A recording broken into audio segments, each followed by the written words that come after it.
ছেলে সহজের ফোন পেয়ে থানা থেকে দৌড়ে বের হয়ে গেলেন প্রিয়াঙ্কা সরকার। সহজ কি এমন কথা বলল প্রিয়াঙ্কাকে যা শুনে থানা থেকে দ্রুত বের হয়ে গেলেন প্রিয়াঙ্কা সরকার?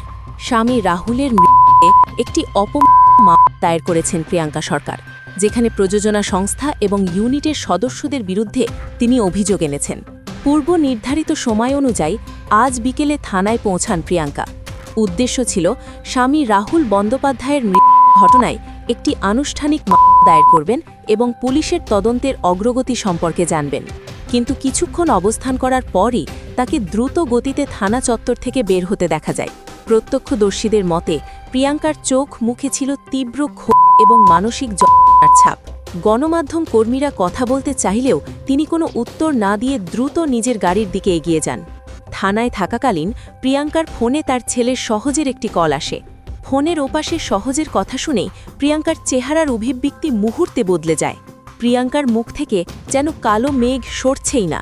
সহজের কিছু হয়েছে কিনা বা সহজ এমন কি খবর দিয়েছে যা প্রিয়াঙ্কাকে এতটা বিচলিত করে তুলল, তা নিয়ে ব্যাপক চাঞ্চল্যের সৃষ্টি হয়েছে।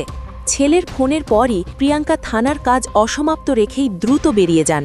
প্রিয়াঙ্কা দ্রুত এভাবে হাঁটছিলেন, মনে হবে তিনি পড়ে যাচ্ছেন। রাহুলের মৃত্যুর পর থেকেই প্রিয়াঙ্কা মানসিকভাবে ভেঙে পড়েছেন। আজ তার আচরণে সে অস্থিরতা স্পষ্টভাবে ফুটে উঠেছে। ছেলে সহজের কোনো অসুস্থতা বা বিশেষ প্রয়োজনে মা হিসেবে তিনি আর এক মুহূর্তও দেরি করতে চাননি।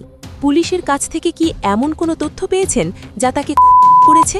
ভিউয়ার্স, হঠাৎ করে প্রিয়াঙ্কার এভাবে চলে যাওয়া নিয়ে আপনাদের মন্তব্য অবশ্যই কমেন্ট বক্সে জানিয়ে দিন। Icon focus 24 TV, powered by 4D Fourth Dimension। আমাদের চ্যানেলটি সাবস্ক্রাইব করে আমাদের সাথে থাকুন।